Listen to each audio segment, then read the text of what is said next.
ఇప్పుడు తెలంగాణలో సాగుకి నీళ్లు, త్రాగడానికి నీళ్లు, ఫైనల్గా థర్మల్ పవర్ ప్లాంట్స్ కూడా నీళ్ళు ఇచ్చే పరిస్థితి లేని రోజుకి మనం చేరుతా ఉన్నాం. సాగుకైతే లేనట్టే, త్రాగడానికి కూడా నీళ్ళు లేవు. ఇక్కడ ఏదైతే 1,00,000 కోట్లు పెట్టి తెలంగాణ ప్రజల సంపదతోటి కట్టిన కాళేశ్వరం ప్రాజెక్టు మొత్తం అది ఏం చేస్తున్నది అని ప్రశ్నార్థకం. ఇప్పుడు అది ప్రశ్న కట్టినోడు, కట్టిన దాంట్లో కరప్షన్ చేసినోడు, ఆ కరప్షన్ చేసినోడిని కాపాడేటోడు అదేదో విడ్డూరంగా మమ్మల్ని అడుగుతున్నారు. ఏమడుగుతాడు రేవంత్? ఎన్డీఎస్ఏ వచ్చి చెప్పాలి. ఏం చెప్పాలి? అవునా మీడియా మిత్రులు చెప్పండి, మీకు న్యూస్ కరెక్ట్ ఉంటుంది కదా, చెప్పండి. ఏమంటాడు ముఖ్యమంత్రి? ఏమన్నాడు?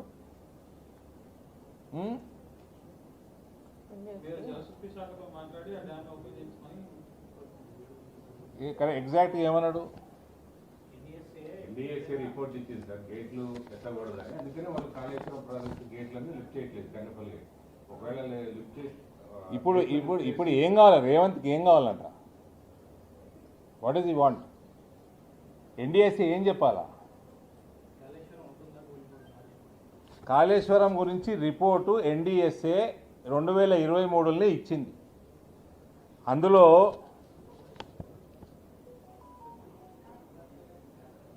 తెలంగాణ గవర్నమెంట్ కేవలం ఇది 3 బ్యారేజీలకే, అప్పుడు వాళ్ళని కూడా అడిగింది, అప్పుడు కేవలం 3 బ్యారేజీలకే, సిబిఐకి కూడా 3 బ్యారేజీల మీదనే ఎంక్వైరీకి ఇచ్చిండి ఈయన, మొత్తం కాళేశ్వరం మీద ఇవ్వలేదు. వీళ్ళు ఈ 3 బ్యారేజీలు కట్టంగానే ఆఫ్టర్ ఫస్ట్ యూజ్ 2019లోనే damages like cracks, seepage and loose concrete blocks were noticed at all 3 barrages. Instead of stopping water flow and properly repairing them, the government continued using the barrages, allowing the damage to worsen. In October 2023, at Medigadda barrage, part of the structure, block 7, sank and cracked badly, raising serious alarm. ఇది కనబడదు కాబట్టి బయట పెట్టిరాళ్ళు. అంతకుముందు జరిగినవి అన్నీ కూడా ఏది కూడా బయటికి రానియలేదు. అది మీరు ఎందుకు రానియలేదు? మీడియా కూడా దానికి సమాధానం చెప్పాలి. Why the committee was formed? Telangana government requested India's National Dam Safety Authority to inspect the 3 barrages. A team of experts from across India was set up to study why the barrages were failed and what to do next. Findings of the committee. The report squarely attributes multiple failures to the state government departments, particularly Irrigation and Command Area Development Department of Telangana. The major failures include starting construction without DPR appraisal. The barrages were constructed even before the detailed project report was fully appraised and approved by central agencies like the Central Water Commission. Deviations without proper studies, like barrages were relocated from their original planned sites by a state high-powered committee without conducting geotechnical investigations. This is a major violation of standard project planning practices. DPR approval తీసుకోలేదు central agencies నుంచి.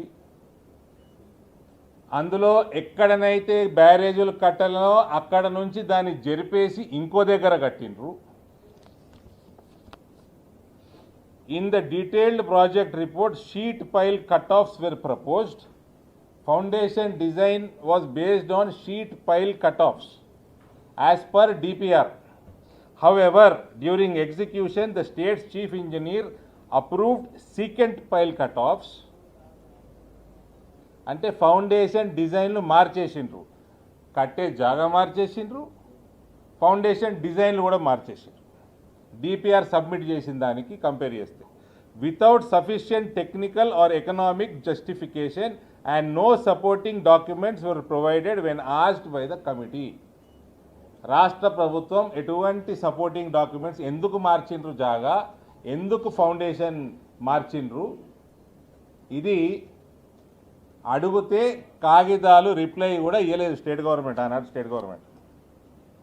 Lack of quality assurance, no third party quality audit was done for this massive project despite its enormous size and cost.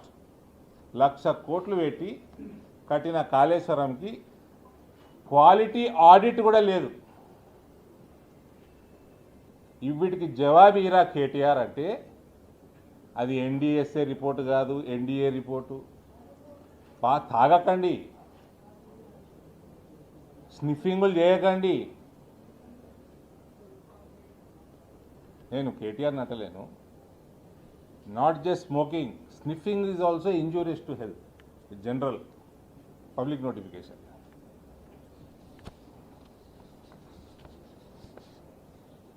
ఇంకా quality test like concrete, soundness, alkali, silica, reactivity ఇది లేదు.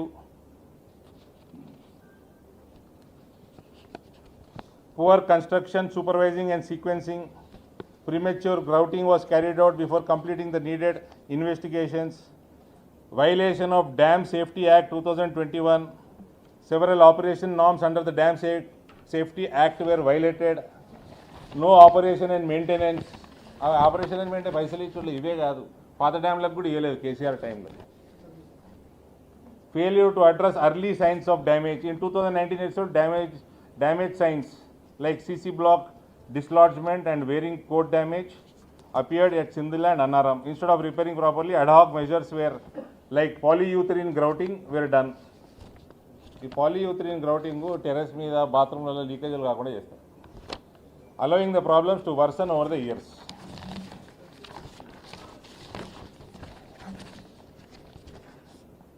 What the committee found, main problems: construction started before getting proper central approval. Central government నుంచి ఏజెన్సీలు approval చేయకంటే ముందే వీళ్ళు పనులు start చేసుకున్నారు. Designs were changed during construction without proper ground studies. Construction was rushed. పైసలు ఇవ్వాలి కాంట్రాక్టర్లకి, కమిషన్లు వేసుకపోవాలి. 2018 ఎలక్షన్లు కొట్టాలి డిసెంబర్లో. ఆ ఎలక్షన్ల ఖర్చు వెళ్ళాలి, 19 లోక్సభ ఖర్చు వెళ్ళాలి. Poor foundation preparation. The ground below the barrages was not properly studied. Weak cut-off walls. Walls that stop water from moving under the structure were badly made, causing water to seep and erode soil under the barrages. ఏం మిగిలలే, మొత్తం చెత్తనే కట్టిండ్రు. కేసీఆర్ ముక్కలానే కట్టిండు ఇదంతా. నేనే engineer అన్నాడు ఓ రోజు, గుర్తుంది కదా, నేనే ఇంజనీరింగ్ చేసిన, నేనే చేసిన, తెలంగాణ తెలుసు నాకు, చెప్ప తెలుసు నాకు తెలంగాణ అని. ఇది quality control was missing. Materials were not properly tested. No independent third party checks were done during or after construction. Repairs were badly handled. Quick fix methods like random grouting were done without first investigating the full damage. ఇంట్లో ఏదైనా ఇట్లా బల్ల ఇరిగిపోతుందో, చిన్న ఇరిగిపోతే quick fix పెట్టుకుంటాం చూడు, ఆ type ఏదో చేసినాక. Operation and maintenance were poor. No proper manuals were prepared. No emergency plans were in place. Medigadda's Block 7 sank because big holes developed underneath due to water erosion. Weak construction of cut-off walls allowed this to happen. Annaram and Sindhila too are vulnerable. Same poor construction problems exist. Cracks, seepage, soil loss have started there too. Already start అయిపోయినాయి ఆడ కూడా. ఇది 3 ఏళ్ల కింద ఇచ్చినాం report NDSA. Was corruption mentioned. మాకు సంబంధం లేదు కరప్షన్లో, మేము పోము, మేము టెక్నికాలిటీసే చూస్తామని అది కూడా రాసింది.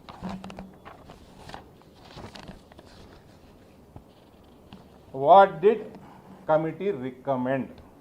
Completely reassess all 3 barrages through detailed ground and structure investigations, rebuild and strengthen foundations wherever needed, follow proper design principles with new hydraulic and structural studies, strict quality checks must be followed now, follow dam safety laws properly, long-term planning needed for safe operation. ఇందులో మిగిలింది ఏంది? ఇంత స్పష్టంగా report ఇచ్చినాక rehabilitation repairs of the project వీళ్ళు recommend చేసిండ్రు. ఎప్పుడు చేసిండ్రు? 2023లో చేసిండ్రు. ఇయ్యాలటి వరకు స్టార్ట్ చేసిండ్రా? చెయ్యలేదు. ఇయ్యాలటి వరకు రిపేర్ల వ్యవహారం చెయ్యలేదు. అయితే రేవంత్ డిసెంబర్ 7, 2023 రోజు ముఖ్యమంత్రి ప్రమాణ స్వీకారం చేసినాక మొన్న ఏప్రిల్లో, అంటే దాదాపు 28 నెలల తర్వాత ఉత్తమ్ కుమార్ రెడ్డి ఇరిగేషన్ మంత్రి, ఈయన టీఆర్ఎస్లో కూడా భాగమే, ఈయన మెంబరే. ఈయన కాంగ్రెస్లో మంత్రి, ఆల్ పార్టీ మెంబర్. ఈయన లెటర్ రాసిండు, సెక్రటరీ జలశక్తి లెటర్ రాసి ఈ రిపేర్లు చేయాలా, ముందుకు పోవాలా, మీరు ఎవరన్నా కమిటీ, మీరు ఎక్స్పర్ట్స్ని పెట్టండి అని. దానికి అదే నెలలో కేంద్రం కమిటీ కూడా వేసేసింది. 28 నెలలు, ఏప్రిల్ అంటే ఎన్నే, ఇక 3 నెలల, 28 నెలలు రేవంత్ పండుకున్నాడా? ఈ రోజు వస్తుందని ఆయన గుర్తించలేదా? వర్షాలు పడకపోవచ్చు, కరువు రావచ్చు అని గుర్తించలేదా? నువ్వు చేసిన నెగ్లిజెన్స్కి, నీకు చిత్తశుద్ధి లేక రైతుల మీద నువ్వు దోసుకున్నావు, ఏదైతే కేసీఆర్ దగ్గర డబ్బులు దోసుకొని ఇన్వెస్టిగేషన్ చెయ్యక నీ ఘోష్ కమిటీతో టైంపాస్ చేసి వాళ్ళు కరప్షన్ ఉన్నదని రిపోర్ట్ ఇచ్చినాక నువ్వు యాక్షన్ తీసుకోకుండా సిబిఐకి కేవలం 8,500 కోట్లు సుమారు, దానికే నువ్వు సిబిఐ ఎంక్వైరీ చేసినావు. నువ్వు మొత్తం కాళేశ్వరం 1,00,000 కోట్లకు ఎందుకు వెయ్యలేదు? ఆవు రదన్న, ఎవరికన్నా కడుపులో ట్యూమర్ అయిందనుకో, సర్జరీ చేయాలంటే పుట్టి కడుపు సర్జన్ పోయి కోసి తీసేస్తాడా? బీపీ చూస్తారు, డయాబెటీస్ చూస్తారు, గుండెకాయ మంచిగా ఉందా చూస్తారు, మెదడు పని చేస్తుందా చూస్తారు కదా. టీమ్ ఆఫ్ డాక్టర్స్ చూడాలి కదా. ఈ మూడిట్ల లెక్కనే ఇంకేం కట్టిండు? పైప్ లైన్లు చక్కగా ఉన్నాయా? పంప్ హౌజులు చక్కగా కట్టినరా? టనళ్ళు కిలోమీటర్ల కొద్ది టనళ్ళు తీసిర్రు, దాని క్వాలిటీ ఎట్లున్నాయి? మతలబ్ ఏంది రేవంత్? సిబిఐ ఎంక్వైరీ పార్షియల్గా వేయడానికి మతలబ్ ఏంది? దానికి జవాబు చెప్పవా? ఎంత మింగినావు కేసీఆర్ కుటుంబం దగ్గర? రాహుల్ గాంధీకి ఎంత ఇచ్చినావు? అది చెప్పవా అంటే బురద జల్లే కార్యక్రమాలు చేయకూడదు. ఇంకా ఎంత స్పష్టంగా ఇస్తారండి ఎన్డీఎస్ఏ? మా మంత్రి గారు పార్లమెంట్లో మాట్లాడారు, వినండి.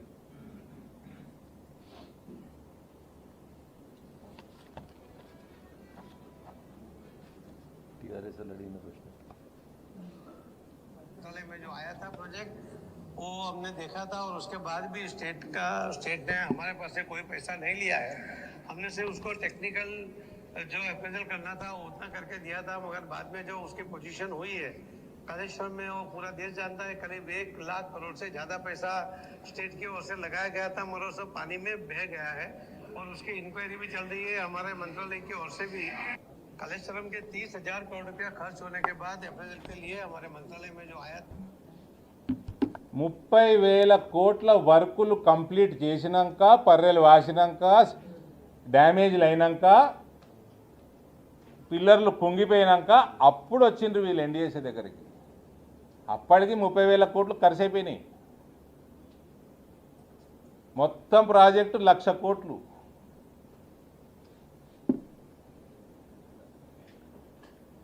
1,00,000 కోట్లు నీళ్ళల్లో పోయినాయి అని జలశక్తి మంత్రి గారు పార్లమెంట్ హౌస్లో చెప్పి 1,00,000 కోట్లు ముంచేసిండ్రు తెలంగాణ ప్రభుత్వం అని. ఆ 1,00,000 కోట్లు ముంచినోడిని ఈయన కాపాడుతున్నాడు Revanth.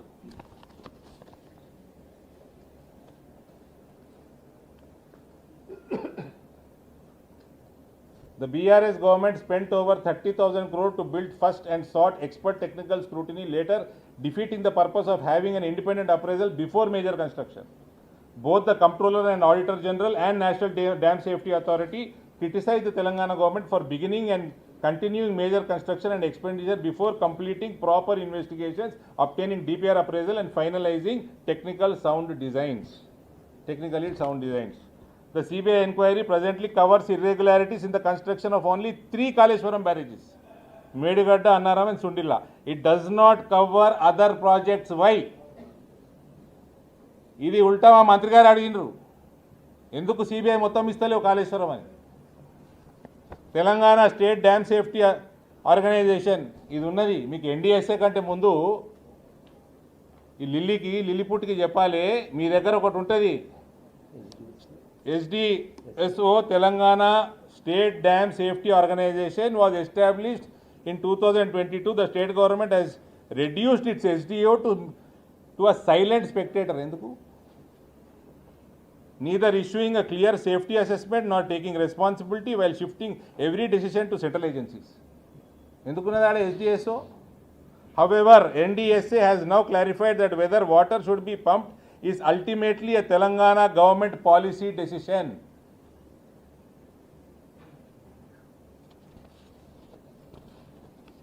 This shows the incompetence of the Chief Minister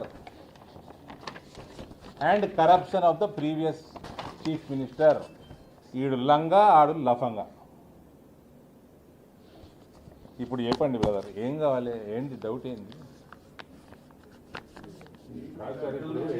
రాగా ఓకే, మేము మాట్లాడి సబ్జెక్ట్ డైవర్షన్ లేదు. ఫస్ట్ ఇది ఫినిష్ చేయండి. 4 కోట్ల తెలంగాణ ప్రజలు మీ గన్లకు కనబడతలేరా చెప్పండి. ఎన్డీఎస్సీ రిపోర్ట్ ఆధారంగా మేము గేట్లు ఓపెన్ చేయాలని ముఖ్యమంత్రి గారు చెప్తున్నారు. బీఆర్ఎస్ వాళ్ళేమో గేట్లు ఓపెన్ చేసి నీళ్ళు ఇవ్వచ్చని వాళ్ళు చెప్తున్నారు. సిబిఐకి 8,500 కోట్లు ఓకే, మీరు 1,00,000 కోట్లకి రాయలేదని అంటున్నారు. 8,500 కోట్ల మీద రాసిన మీద సిబిఐ ఎందుకు తీసుకోవట్లేదు? ఎందుకు తీసుకోలేదని నీకు చెప్పిందా? ఇచ్చే రిపోర్ట్ ఇచ్చే రోజు ఇస్తారు. రేవంత్ రెడ్డి సిబిఐకి ఇవ్వడానికి 2 సంవత్సరాలు పట్టించిండు.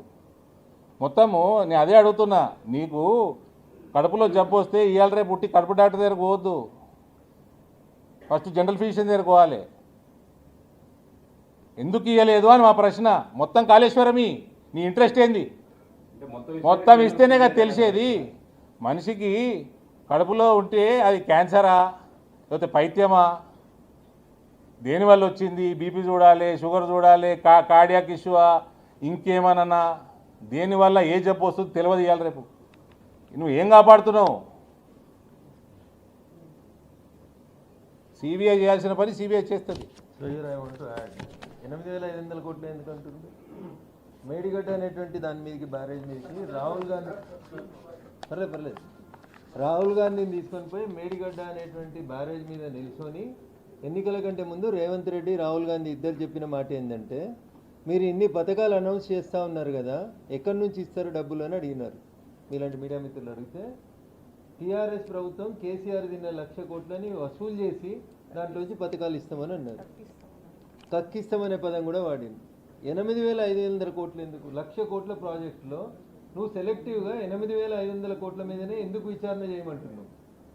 ఎందుకంటే కేసీఆర్ మానసపుత్రిక పేరిట ఆయన 1,00,000 కోట్లు దోసుకున్నటువంటి మిగతా పోర్షన్ కట్టిందంతా ఏ ఇండివిజువల్ సంస్థనైతే ఉన్నదో అదే సంస్థ రేపు రేవంత్ రెడ్డి గారి మానసపుత్రిక మూసీ రీజనరేషన్ ప్రాజెక్టు కూడా సేమ్ సంస్థ కాంట్రాక్టింగ్ ఏజెన్సీగా రిక్రూట్ అయింది.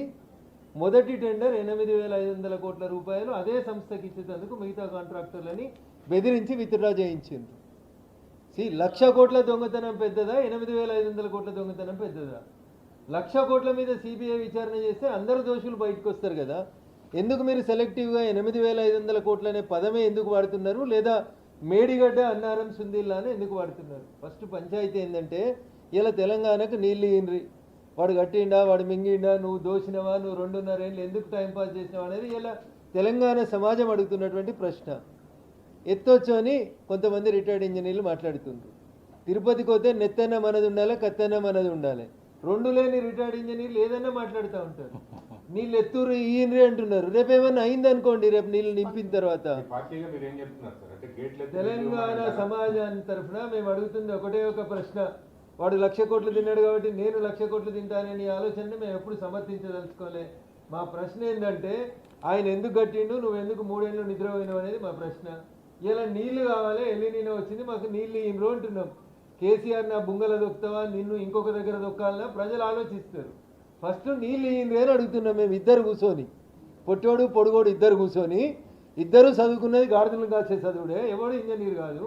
ఇద్దరు కూర్చొని, ఆ పొట్టోడు ఈ పొడుగోడు ఇద్దరు కూర్చొని ఫస్ట్ మాకు నీళ్ళు ఇయ్యిండ్రు అని అడుగుతున్నారు తెలంగాణ ప్రజలు. రైతుల నోట్లో ఎట్లాగో మట్టి కొట్టిండ్రు. ఇలా కనీసం హైదరాబాద్కి తాగే నీళ్లు, మిషన్ భగీరథ నీళ్లు, ఎల్లంపల్లి శ్రీపాదకి ఎడికెళ్ళన్న నీళ్లు తెచ్చి నింపొస్తుందా? నువ్వు కట్టేటప్పుడు మా అనుమతి అడగలే, కేంద్ర ప్రభుత్వం అనుమతి. కట్టేటప్పుడు సిడబ్ల్యూసి పర్మిషన్ అడగలే. పైసలు ఖర్చు పెట్టేటప్పుడు కేంద్రాన్ని అడగలేదు. కట్టింది ఒకడు, కూల్చింది ఇంకోడు. అంత అయిపోయినాక వచ్చి ఇలా నువ్వు పంచాయతీ చెప్పని దాంట్లో కూడా ఒక పోర్షన్ మీద పంచాయతీ చెప్పమని అడగడం ఎంతవరకు న్యాయం అనేది అడుగుతున్నాం. మీరిద్దరూ కావాలని కొట్లాడుకొని, కావాలని జనాల ముందు నేను కొట్టినట్టు చేస్తా, నువ్వు ఏడ్చినట్టు నటిస్తున్నారు తప్ప నీళ్ళు ఇవ్వడంలో మీకు ఉన్నటువంటి ఇబ్బంది ఏంది? బేసికల్గా ఇది తెలంగాణ సమాజం నుంచి వస్తున్న ప్రశ్న. ఇంకా రైతాంగం ప్రశ్న కోసం వీళ్ళే పోయి పాదయాత్రలు స్టార్ట్ చేస్తున్నారు. నాకు బాధ అనిపించేది ఏంటంటే హరీష్ రావు గారే పోయి పాదయాత్రలు చేస్తున్నాడు నీళ్ళు ఇవ్వమని చెప్పి. కట్టింది మీరు, కూలగొట్టింది మీరు, ప్రజానికానికి నష్టం చేసింది మీరు. సమస్యను పరిష్కరించకుండా ఇలా ఎన్డీఎస్ఏ అని చెప్పండి అంటున్నారు. ఎన్డీఎస్ఏ కంటే ముందు అదే హరీష్ రావు గారు చెప్పాల్సింది, లేదా టీఆర్ఎస్ నాయకులు చెప్పాల్సింది. ఎస్డిఎస్ఏ ఏమైనా చెప్పిందా? ఎన్నడైనా ఎస్డిఎస్ఏ తోటి మీరు ఒక నివేదిక తెప్పించుకున్నారా? తెప్పించుకుంటే ఎస్డిఎస్ఏ ఇచ్చినటువంటి నివేదిక ఏంటి? ఆయన తప్పు చేసిండా, నువ్వు తప్పు చేసిండని ఆయన ఇద్దరు చెప్తూ ఇలా రైతుల నోట్లో మట్టి కొట్టకండి, తాగునీళ్ళ కష్టం తీసుకురాకండి, ఎన్టీపీసీకి నీళ్ళు ఆపకండి, రేపు కరెంటు బంద్ అయ్యేటువంటి పరిస్థితి తీసుకురాకండి. ఇది బూతుల పురాణం, బూతుల పంచాయతీ కాదు. ఇది తెలంగాణ సమాజం అడుగుతున్నటువంటి మౌలికమైన ప్రశ్న. నీళ్ళు ఇస్తారా సస్తారా అని అడుగుతున్నారు. సార్, ముఖ్యమంత్రి గారు మీకు స్పష్టమైన ఒకటి చెప్తున్నారు. ఎన్డీఏఎస్సీ రిపోర్ట్ ఆధారంగా నేను గేట్లు ఎక్కట్లేదు, నీళ్ళు ఇవ్వట్లేదు. బీజేపీ ఎంపీలు కేంద్రంలో అధికారం ఉంది కాబట్టి ఎన్డీఏసీ దగ్గరికి సర్టిఫికేట్ ఇప్పించండి అని చెప్తున్నాడు. NDSA will not give the certificate. ఎందుకంటే ఎన్డీఎస్ఏ ఇచ్చిన ప్లాన్ ప్రకారం మీరు ప్రాజెక్టు కట్టలేదు కాబట్టి ఎన్డీఎస్ఏ సర్టిఫికేట్ ఇవ్వదు. ఎన్డీఎస్ఏ పేరు మీద బీజేపీని, కేంద్ర ప్రభుత్వాన్ని బదనాం చేయకు. ఈ ప్రాజెక్టు నిర్మాణంలో రాష్ట్ర ప్రభుత్వం తన సొంత కవిత్వాన్ని వాడుకున్న తప్ప ఎన్డీఎస్ఏ అనుమతులతోటి కట్టలేదని క్లియర్గా ఎన్డీఎస్ఏ రిపోర్ట్లో ఉంది. ఎన్డీఎస్ఏ మిత్రుడు కాపాడదామని చూస్తున్నట్టున్నాడు. ఎన్డీఎస్ఏ పర్మిషన్లు ఇవ్వకున్నా రిపేర్లు చేయమని 3 సంవత్సరాల కింద చెప్పింది. ఎందుకు చెయ్యలేదు? 3 ఏళ్ల నుంచి నిద్రపోతున్నాడా మీ ముఖ్యమంత్రి? మీ కరప్ట్ ముఖ్యమంత్రి 3 ఏళ్ల నుంచి నిద్రపోతున్నాడా? రిపేర్లు చేయమని చెప్పింది NDSA. Out of national property కాబట్టి 1,00,000 కోట్లు ప్రజల సొమ్ము పెట్టిండ్రు కాబట్టి వాళ్ళు వచ్చి రిపేర్లు చేసుకోండి అయ్యా అని 3 సంవత్సరాల కింద చెప్తే రేవంత్ నిద్రపోతున్నాడా? అది వచ్చింది ఆన్సర్ నీకు? రిపేర్లు చేయకుండా అయినా సరే నీళ్ళు ఇచ్చేయమనంటారా? అంటే ఓకే, ఇప్పుడు నేను ఆన్సర్ ఇచ్చినట్టు నువ్వు ఫీల్ అవుతావు. నువ్వు మీ మొత్తం వెనకాల ఉన్న వాళ్ళందరూ ఫీల్ అవుతారు. వద్దు. సింపుల్గా నీకు క్యాన్సర్ వచ్చింది అంటే ఎంటైర్ బాడీ స్కానింగ్ అవసరం. సిబిఐ ఎంక్వైరీ మొత్తం కాళేశ్వరం మీద ఇవ్వండి. అది పుట్టి 3 బ్యారేజీలు ఇస్తే పర్పస్ సర్వ్ కాకపోవచ్చు. ఎంటైర్ కాళేశ్వరం మీద సిబిఐ ఎంక్వైరీకి ఎందుకు రాస్తలేవు? రాహుల్ గాంధీ వాటా ఎంత? నువ్వు 3 సంవత్సరాల రైతులు తెలంగాణ ప్రజల డ్రింకింగ్ వాటర్ పర్పస్కి నువ్వు 3 సంవత్సరాల నుంచి నిద్రపోతున్నావా? రిపేర్లు ఎందుకు చేయలేవు?